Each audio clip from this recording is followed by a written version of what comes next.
आप सबको मेरा प्यार भरा नमस्कार और प्रणाम। आज हम मुंशी प्रेमचंद की कहानी बेटी का धन को सुनने जा रहे हैं। आगे बढ़ने से पहले आप इस चैनल को सब्सक्राइब कर लें और बेल आइकन को भी प्रेस कर लें। बेटी का धन। बेतवा नदी दो ऊंचे कगारों के बीच इस तरह मुंह छिपाए हुई थी जैसे निर्मल हृदयों में सरस और उत्साह की मध्यम ज्योति छिपी रहती है। इसके एक कगार पर एक छोटा सा गांव बसा है जो अपने भग्न जातीय चिन्हों के लिए बहुत ही प्रसिद्ध है। जातीय गाथाओं और चिन्हों पर मर मिटने वाले लोग इस भग्न स्थान पर बड़े प्रेम और श्रद्धा के साथ आते और गांव का बूढ़ा केवल सुक्खू चौधरी उन्हें उसकी परिक्रमा कराता और रानी के महल, राजा का दरबार और कुंवर के बैठके के मिटे हुए चिन्हों को दिखाता। वह एक उच्छ्वास लेकर रुंधे हुए गले से कहता, महाशय, एक वह समय था कि केवटों को मछलियों के इनाम में अशर्फियां मिलती थीं। कहार महल में झाड़ू देते हुए अशर्फियां बटोर ले सकते थे। बेतवा नदी रोज बढ़कर महाराज के चरण छूने आती थी। यह प्रताप और यह तेज था, परंतु आज इसकी यह दशा है। इन सुंदर उक्तियों पर किसी का विश्वास जमाना चौधरी के वश की बात न थी, पर सुनने वाले उसकी सहृदयता तथा अनुराग के जरूर कायल हो जाते थे। सुक्खू चौधरी उदार पुरुष थे, परंतु जितना बड़ा मुंह था उतना बड़ा ग्रास न था। 3 लड़के, 3 बहुएं और कई पौत्र पौत्रियां थीं। लड़की केवल एक गंगा जली थी जिसका अभी तक गौना नहीं हुआ था। चौधरी की यह सबसे पिछली संतान थी। स्त्री के मर जाने पर उसने इसको बकरी का दूध पिला पिला कर पाला था। परिवार में खाने वाले तो इतने थे, पर खेती सिर्फ एक हल की होती थी। ज्यों त्यों कर निर्वाह होता था, परंतु सुक्खू की वृद्धावस्था और पुरातत्व ज्ञान ने उसे गांव में वह मान प्रतिष्ठा प्रदान कर रखी थी जिसे देखकर झगड़ू साहू भीतर ही भीतर जलते थे। सुक्खू जब गांव वालों के समक्ष हाकिमों के साथ हाथ फेर फेर कर बात करने लगता और खंडरों को घुमा फिरा कर दिखाने लगता था, तो झगड़ू साहू, जो चपरासियों के धक्के खाने के डर से करीब नहीं फटकते थे, तड़प तड़प कर रह जाते थे। अतः वे सदा इस शुभ अवसर की प्रतीक्षा करते रहते थे जब सुक्खू पर अपने धन द्वारा प्रभुत्व जमाया जा सके। इस गांव के जमींदार ठाकुर जीतन सिंह थे, जिनकी बेगार के मारे गांव वालों के नाकों में दम था। उस साल जब जिला मजिस्ट्रेट का दौरा हुआ और वह यहाँ के पुरातन चिन्हों की सैर करने के लिए पधारे, तो सुक्खू चौधरी ने दबी जबान से अपने गांव वालों की दुख कहानी उन्हें सुनाई। हाकिमों से वार्तालाप करने में उसे तनिक भी भय न होता था। सुक्खू चौधरी को खूब मालूम था कि जीतन सिंह से रार मचाना सिंह के मुंह में सिर देना है। किंतु जब गांव वाले कहते थे कि चौधरी, तुम्हारी यह मित्रता किस दिन काम आएगी, परोपकाराय सताम विभूतयः, तब सुक्खू का मिजाज आसमान पर चढ़ जाता था। घड़ी भर के लिए वह जीतन सिंह को भूल जाता था। मजिस्ट्रेट ने जीतन सिंह से इसका उत्तर मांगा। उधर झगड़ू साहू ने चौधरी के इस साहसपूर्ण स्वामी द्रोह की रिपोर्ट जीतन सिंह को दी। ठाकुर साहब जलकर आग हो गए। अपने कारिंदे से बकाया लगन की बही मांगी। संयोगवश चौधरी के जिम्मे इस साल का कुछ लगान बाकी था। कुछ तो पैदावार कम हुई, उस पर गंगा जली का ब्याह करना पड़ा। छोटी बहू नत की रट लगाए हुई थी, वह बनवानी पड़ी। इन सब खर्चों ने हाथ बिल्कुल खाली कर दिया था। लगान के लिए कुछ अधिक चिंता नहीं थी। वह इस अभिमान में भूला हुआ था कि जिस जबान में हाकिमों को प्रसन्न करने की शक्ति है, क्या वह ठाकुर को अपना लक्ष्य न बना सकेगी। बूढ़े चौधरी इधर तो अपने गर्व में निश्चिंत थे और उधर उन पर बकाया लगान की नालिश ठुक गई। सम्मन आ पहुंचा। दूसरे दिन पेशी की तारीख पड़ गई। चौधरी को अपना जादू चलाने का अवसर न मिला। जिन लोगों के बढ़ावे में आकर सुक्खू ने ठाकुर से छेड़छाड़ की थी, उनका दर्शन मिलना दुर्लभ हो गया। ठाकुर साहब के सहने और प्यादे गांव में चील की तरह मंडराने लगे। उनके भय से किसी को चौधरी की परछाई काटने का साहस न होता था। कचहरी यहां से 3 मील पर थी। बरसात के दिन रास्ते में ठौर ठौर पानी, और उमड़ी हुई नदियां, कच्चा रास्ता, बैलगाड़ी का निबाह नहीं, पैरों में बल नहीं, अतः अदम पैरवी में मुकदमा एक तरफा फैसला हो गया। कुर्की का नोटिस पहुंचा तो चौधरी के हाथ पांव फूल गए, सारी चतुराई भूल गई। चुपचाप अपनी खाट पर पड़ा पड़ा नदी की ओर ताकता और मन में कहता, क्या मेरे जीते जी ही घर मिट्टी में मिल जाएगा? मेरे इन बैलों की सुंदर जोड़ी के गले में क्या दूसरों का जुआ पड़ेगा? यह सोचते सोचते उसकी आंखें भर आती। वह बैलों से लिपट कर रोने लगता, परंतु बैलों की आंखों में क्यों आंसू जारी थे? वे नान में मुंह क्यों नहीं डालते? क्या उनके हृदय पर भी अपने स्वामी के दुख की चोट पहुंच रही थी? फिर वह अपने झोपड़े को विकल नयनों से निहार कर देखता और मन में सोचता, क्या हमको इस घर से निकलना पड़ेगा? यह पूर्वजों की निशानी क्या हमारे जीते जी छिन जाएगी? कुछ लोग परीक्षा में दृढ़ रहते हैं और कुछ लोग इसकी हल्की सी आंच भी नहीं सह सकते। चौधरी अपनी खाट पर उदास पड़े पड़े घंटों अपने कुलदेव महावीर और महादेव को मनाया करता और उनका गुणगान गाया करता। उसकी चिंता दग्ध आत्मा को और कोई सहारा न था। इसमें कोई संदेह न था कि चौधरी की 3 बहुओं के पास गहने थे, पर स्त्री का गहना ऊख का रस है जो पेरने से ही निकलता है। चौधरी जाति का ओछा पर स्वभाव का ऊंचा था। उसे ऐसी नीच बात बहुओं से कहते संकोच होता था। कदाचित यह नीच विचार उसके हृदय में उत्पन्न ही नहीं हुआ था, किंतु तीनों बेटे यदि जरा भी बुद्धि से काम लेते तो बूढ़े को देवताओं की शरण लेने की आवश्यकता न होती। परंतु यहां तो बात ही निराली थी। बड़े लड़के को घाट के काम से फुर्सत न थी। बाकी 2 लड़के इस जटिल प्रश्न को विचित्र रूप से हल करने के मंसूबे बांध रहे थे। मंझले झींगुर ने मुंह बनाकर कहा, इस गांव में क्या धरा है? जहां भी कमाऊंगा वहीं खाऊंगा, पर जीतन सिंह की मूछें एक एक करके चुन लूंगा। छोटे फक्कड़ ऐंठ कर बोले, मूछें तुम चुन लेना, नाक में उड़ा दूंगा, नक्कटा बना घूमेगा। इस पर दोनों खूब हंसे और मछली मारने चल दिए। इस गांव में एक बूढ़े ब्राह्मण भी रहते थे। मंदिर में पूजा करते और नित्य अपने यजमानों को दर्शन देने नदी पार जाते, पर खेवे के पैसे न देते। तीसरे दिन वह जमींदार के गुप्तचरों की आंख बचाकर सुक्खू के पास आए और सहानुभूति के स्वर में बोले, चौधरी, कल ही तक मियाद है और तुम अभी तक पड़े पड़े सो रहे हो। क्यों नहीं घर की चीज वस्तु ढूंढ ढांड कर किसी और जगह भेज देते? ना हो समधियाने पठवा दो, जो कुछ बचा रहे वही सही। घर की मिट्टी खोद कर थोड़े ही कोई ले जाएगा। चौधरी लेटा था, उठ बैठा और आकाश की ओर निहार कर बोला, जो कुछ उसकी इच्छा है होगा, मुझसे यह जाल न होगा। इधर कई दिन की निरंतर भक्ति उपासना के कारण चौधरी का मन शुद्ध और पवित्र हो गया था। उसे छल प्रपंच से घृणा उत्पन्न हो गई थी। पंडित जी इस काम में सिद्धहस्त से लज्जित हो गए, परंतु चौधरी के घर के अन्य लोगों को ईश्वर इच्छा पर इतना भरोसा न था। धीरे धीरे घर के बर्तन भाड़े खिसकाए जाते थे। अनाज का एक दाना भी घर में न रहने पाया। रात को नाव लदी हुई जाती और उधर से खाली लौटती थी। 3 दिन तक घर में चूल्हा न जला। बूढ़े चौधरी के मुंह में अन्न की कौन कहे, पानी की एक बूंद भी न पड़ी। स्त्रियां भाड़ से चने बनाकर चबाती और लड़के मछलियां भून भून कर उड़ाते, परंतु बूढ़े की इस एकादशी में यदि कोई शरीक था तो वह उसकी बेटी गंगाजली थी। वह बेचारी अपने बूढ़े बाप को चारपाई पर निर्जल छटपटाते देख बिलख बिलख कर रोती। लड़कों को अपने माता पिता से वह प्रेम नहीं होता जो लड़कियों को होता है। गंगाजली इस सोच विचार में मग्न रहती कि दादा की किस भांति सहायता करूं। यदि हम सब भाई बहन मिलकर जीतन सिंह के पास जाकर दया भिक्षा की प्रार्थना करें तो वे अवश्य मान जाएंगे, परंतु दादा को कब यह स्वीकार होगा?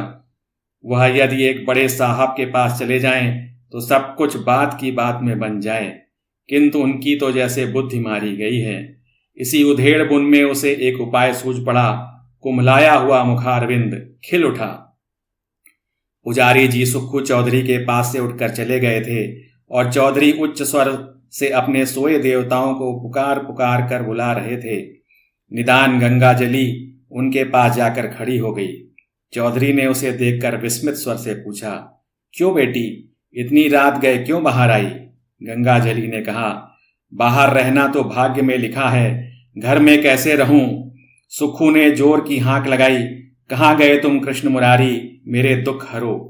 गंगाजली खड़ी थी, बैठ गई और धीरे से बोली, भजन गाते तो आज 3 दिन हो गए, घर बचाने का कुछ उपाय सोचा कि इसे यूं ही मिट्टी में मिला दोगे, हम लोगों को क्या पेड़ तले रखोगे?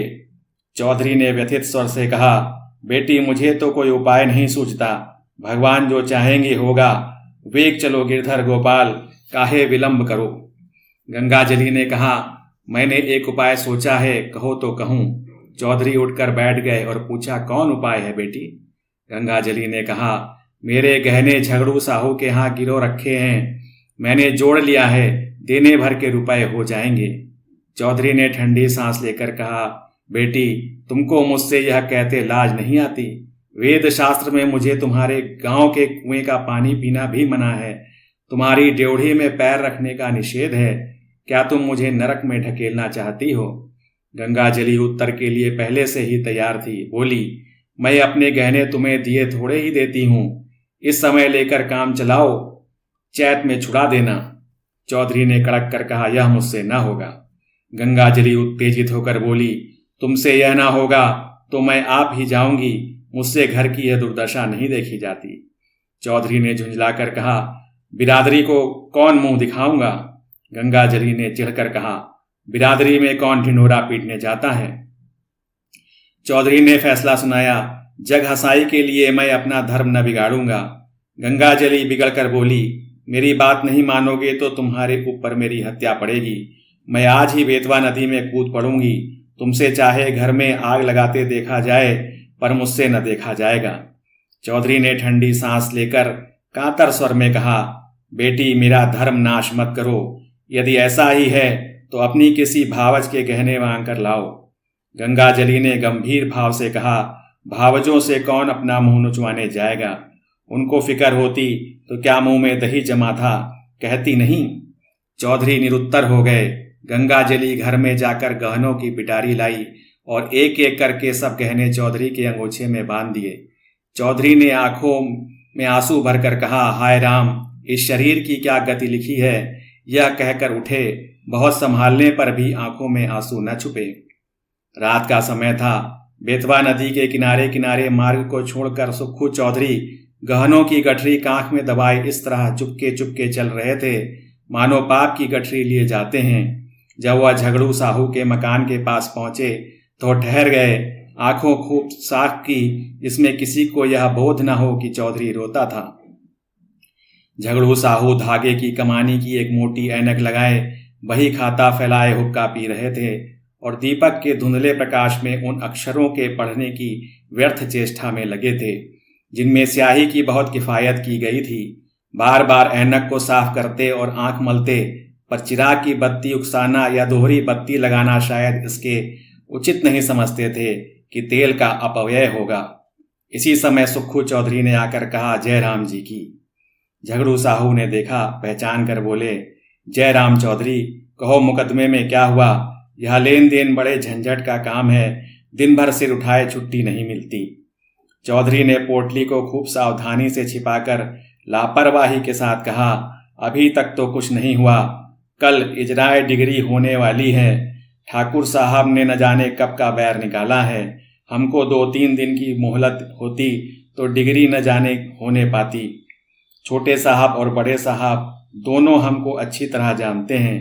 अभी इसी साल मैंने उनको नदी किनारे घंटों बातें की, किंतु एक तो बरसात के दिन और दूसरे एक दिन की भी मोहलत नहीं, क्या करता? इस समय मुझे रुपयों की चिंता है। झगड़ू साहू ने विस्मित होकर पूछा, तुमको रुपयों की चिंता? घर में भरा है, वह किस दिन काम आवेगा? झगड़ू साहू ने यह व्यंग बाण नहीं छोड़ा था। वास्तव में उन्हें और सारे गांव को विश्वास था कि चौधरी के घर में लक्ष्मी महारानी का अखंड राज्य है। चौधरी का रंग बदलने लगा, बोले, साहू जी, रुपया होता तो किस बात की चिंता थी, तुमसे कौन छिपावे। आज 3 दिन से घर में चूल्हा नहीं जला, रोना पीटना पड़ा है, अब तो तुम्हारे बसाए बसूंगा। ठाकुर साहब ने तो उजाड़ने में कोई कसर न छोड़ी। झगड़ू साहू जीतन सिंह को खुश रखना जरूर चाहते थे, पर साथ ही चौधरी को भी नाखुश करना मंजूर न था। यदि सूद दर सूद जोड़कर मूल और ब्याज सहज में वसूल हो जाए तो उन्हें चौधरी पर मुफ्त का एहसान लादने की कोई आपत्ति न थी। यदि चौधरी के अफसरों की जान पहचान के कारण साहू जी का टैक्स से गला छूट जाए, जो अनेकों उपाय करने, अहलकारों की मुट्ठी गर्म करने पर भी नित्य प्रति उसकी तोन की तरह बढ़ता ही जा रहा था, तो क्या पूछना। बोले, क्या कहें चौधरी जी, खर्च के मारे आजकल हम भी तबाह हैं। लेने वसूल नहीं होते, टैक्स का रुपया देना पड़ा, हाथ बिल्कुल खाली हो गया। तुम्हें कितना रुपया चाहिए? चौधरी ने कहा, 100 रुपए की टिकरी है, खर्च वर्च मिलाकर 200 के लगभग समझो। चौधरी अब अपने दांव खेलने लगे। पूछा, तुम्हारे लड़कों ने तुम्हारी कुछ भी मदद न की? वह सब भी तो कुछ न कुछ कमाते हैं। साहू जी का निशाना ठीक पड़ा। लड़कों की लापरवाही से चौधरी के मन में जो कुत्सित भाव भरे थे वह सजीव हो गए। बोला, भाई, लड़के किसी काम के होते तो यह दिन ही क्यों देखना पड़ता। उन्हें तो अपने भोग विलास से मतलब। घर गृहस्थी का बोझ मेरे सिर पर है, मैं इसे जैसे चाहूं संभालूं। उनसे कुछ सरोकार नहीं, मरते दम भी गला नहीं छूटता। मरूंगा तो सब खाल में भूसा भरा कर रख छोड़ेंगे। गृह कारज नाना जंजाला। झगड़ू ने दूसरा तीर मारा, क्या बहुओं से भी कुछ न बन पड़ा? चौधरी ने उत्तर दिया, बहू बेटे सब अपनी अपनी मौज में मस्त हैं। मैं 3 दिन तक द्वार पर बिना अन्न जल के पड़ा था, किसी ने बात तक नहीं पूछी। कहाँ की सलाह, कहाँ की बातचीत। बहुओं के पास रुपए नहीं, पर गहने तो वे भी मेरे बनवाए हुए। दुर्दिन के समय यदि 2-2 थान उतार देती तो क्या मैं छुड़ा न देता? सदा यही दिन थोड़े ही रहेंगे। झगड़ू समझ गए कि यह महज जबान का सौदा है, और वह जबान का सौदा भूल कर भी न करते थे। बोले, तुम्हारे घर के लोग भी अनूठे हैं, क्या इतना भी नहीं जानते कि बूढ़ा रुपया कहाँ से लाएगा? अब समय बदल गया, या तो कुछ जायदाद लिखो या गहने गिरो रखो, तब जाकर कहीं रुपया मिले। इसके बिना रुपया कहाँ? इसमें भी जायदाद में सैकड़ों बखेड़े पड़े हैं, सुविधा गिरो रखने की ही है। हाँ, तो जब घर वालों को इसकी कोई फिक्र नहीं तो तुम क्यों व्यर्थ जान देते हो? यही ना होगा कि लोग हंसेंगे, यह लाज कहाँ तक निभाओगे? चौधरी ने अत्यंत विनीत होकर कहा, शाह जी, यह लाज तो मारे डालती है, तुमसे क्या छुपा है। एक दिन था कि हमारे दादा बाबा महाराज की सवारी के साथ चलते थे, और अब एक दिन यह है कि घर की दीवार तक बिकने की नौबत आ गई है। कहीं मुंह दिखाने को भी जी नहीं चाहता। यह लो गहनों की पोटली, यदि लोक लाज ना होती तो इसे लेकर कहीं यहाँ न आता, परंतु यह अधर्म इसी लाज के निभाने के कारण करना पड़ा है।